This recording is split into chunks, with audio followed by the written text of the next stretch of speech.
حکایات سعدی شیرین تر از قلب. این داستان کباب بینمک.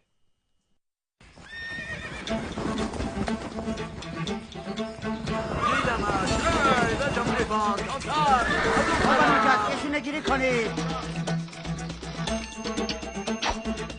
زدینش از این طرف. هوای مطویست، روز بسیار خوبیست، بسیار خوب است. هوا خنک و بهاریه و شکارم فراوون. آشپز باشی؟ نمیخوایی از شکارمان کبابی برای ما بیاوری؟ از شاه جناب حاکم نونو بده به من. از پارم سیراب کنید، خیلی خسته شدند. بفرمایید، کباب حاضره. سال هاست که برای ما آشپزی میکنی؟ بله آقا، از بچگی که آشپزخونه قلعه بودم. وقتی جوون بودم برای پدر مرحومتون غذا میپختم و حالا هم برای شما. بله واقعا پیر شدی، وگرنه نمک را فراموش نمی‌کردی. نه نمک اردو نداریم، تقصیر حقیر نبوده آقا. کارپرداز فراموش کرده بود نمک تهیه کنه. عفو بفرمایید، نمک ها توی انبار نم کشیده بود. میخواستم امروز نمک بخرم، اما چون سرگرم تهیه بار و بنوی شکار شدم فراموش کردم. قربان اجازه بدین شلاقش بزنین تا دیگه یادش نره کباب بینمک چه مزه‌ای داره. میخوایی ذائقه بینمکمان با زجرهای این بدبخت بخت برگشته تلخم بشود؟ لازم نیست. جناب حاکم، همین نزدیکی روستایی هست که گوشت و میوه خوبی داره. کارپرداز همیشه مواد آشپزخونه رو از اونجا تهیه میکنه. اگه اجازه بدین بریم به روستا و نمک تهیه کنیم. خیلی هم خوب است. چطور میخوایی نمک تهیه کنی آشپز؟ قربان من خودم میرم و از روستاییان نمک میگیرم. آیا تو میدانی قیمت نمک در این روستا چقدر است؟ غلط میکنن بابت نمک از شما پول بخواهن. با کدام دست سکه میدهی ها؟ با دست راست قربان. آی یادت باشد ما حاکمیم، نه باج بگیر. دفعه آخرت باشد به اسم ما از مردم جنس مرجانی بخواهی. حالا تا روستا بدو و با این چند سکه مسی نمک بخر و برگرد اینجا. چشم قربان. بیست، تو هم سوار اسب شو و همراه او به روستا برو و مطمئن شو که بابت نمک پول میدهد. اما خودت درباره خرید با مردم هرگز صحبت نکن. یادت باشد کارپرداز باید نمک را از نمک فروش بخره، نه از خانه مردم. و ضمناً حق سوار کردن کارپردازم نداری و اسمی هم از اردوی ما نمیبری. کارپرداز باید نمک را برای خودش بخرد، نه برای حاکم. حالا میتوانی بروی.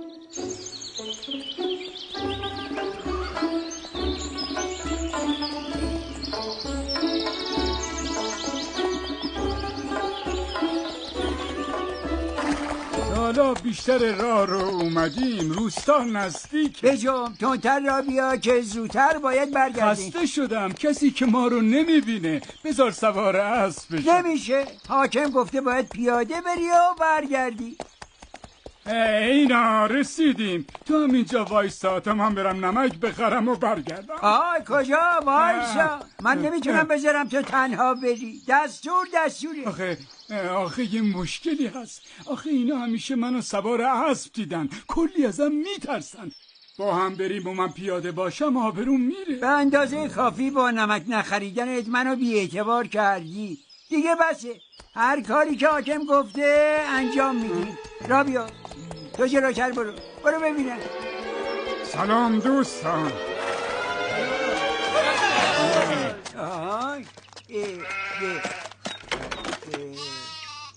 به ما رحم کنید، این همه اون چیزیه که تو خونه داشتیم. عزیزان ما که گوشت و میوه نمیخوایم، فقط کمی نمک. حاکم گفت از نمک فروش بخری، از مردم نمک نگیر. اینجا نمک فروشی کجاست؟ قربان ما را عفو کنید، هرچی بخواین برایتان میآوریم. این کارا چیه؟ مگه این مرد رو نمیشناسی؟ اون کارپرداز حاکمه، کمی نمک برای خودش میخواد بخره. چرا میترسید نمک فروشی رو نشونش بدی؟ یعنی شما مواد خوراکی برای آشپزخانه حاکم نمیخواهید؟ مگه کارپرداز از شما آذوقه نمیخرید؟ البته همیشه از ما آذوقه تهیه میکردن، اما دفعه آخر هر چی داشتیم تقدیم کردیم. نمک چی؟ نمک هم از شما خرید؟ نمک چه قابلی داره؟ ما هر چی داریم متعلق به جناب حاکمه. مگه شما باهای جنساتون رو دریافت نکردین؟ میدونی آشپز باشی، از بس که مردم به حاکم علاقه دارن، هرچی من بهشون استار میکردم بهای جنس ها رو نمیدونم. پس اون سیاهه قیمت ها که بابت اجناس از من میگرفتی چی بود؟ رفیق عزیز، میخواستم سهم تو رو هم بدم اما وقت نشد. همین که برگردیم نصفش مال تو. نصفه؟ دیگه چونه نزن، 2/3 مال تو. به من پیشنهاد رشوه میکنی؟ ببین پیرمرد، برای خودت میگم اگه قضیه رو بشه فقط پوست من نیست که سر دروازه این روستا پر از کار میشه. قول میدم کاری کنم که تو رو هم شریک من بدونم و توی دیگ بجوشونن و بدن حیوونا بخورن. بذار ما هم به کاسبیمون برسیم، ما رو پیش نمک فروش ببریم. کدوم نمک فروش؟ ما که مغازه‌ای توی این ده خراب شده نداریم. همونی که دست فروشی میکرد دیگه، نادونم. اونو میگین؟ خب اون که نمکاش تو خونه من امانته. بیاین بریم، بیاین تا بهتون نشون بدم. بفرمایین از این طرف. برو حیوان برو. بیا.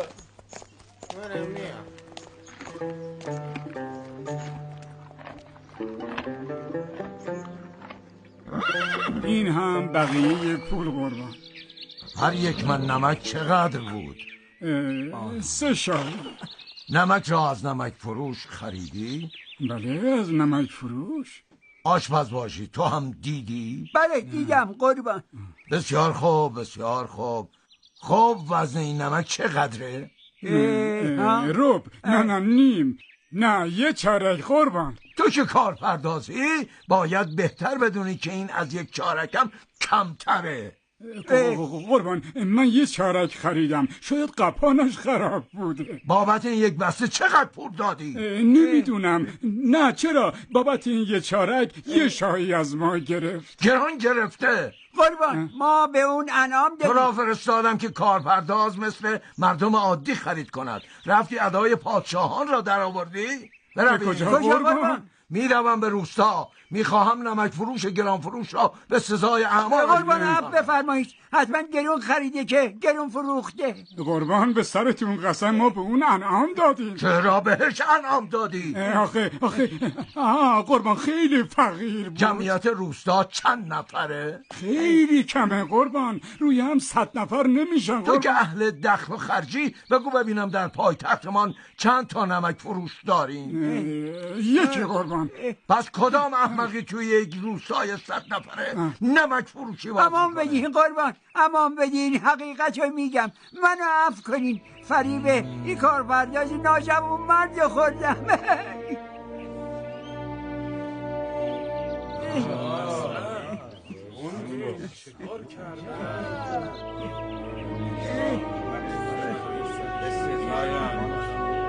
من شخصی رو چه بکنه زلیلش کنی.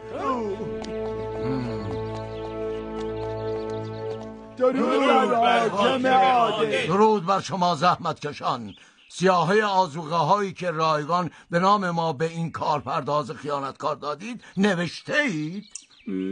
بله قربان. بسیار خوب جناب وزیر، همه اموال کارپرداز خائن را میفروشی و به این رعایای فریب خورده میپردازی. حالا برای عبرت دیگران این خیانتکار را مجازات میکنم. قربان اونا رو ببخشین، ما نمیخوام کسی به خاطر این مبالغ ناچیز تنبیه بشه. بله قربان، ما به این ظلم ها عادت کردیم. ظلم از همین چیزهای کم شروع میشه و به اونجا میرسه که دنیا رو از بیخ و بن بر میکنه. اگر ز باغ رعیت ملک خورد سیبی، برآورند غلامان او درخت از بید.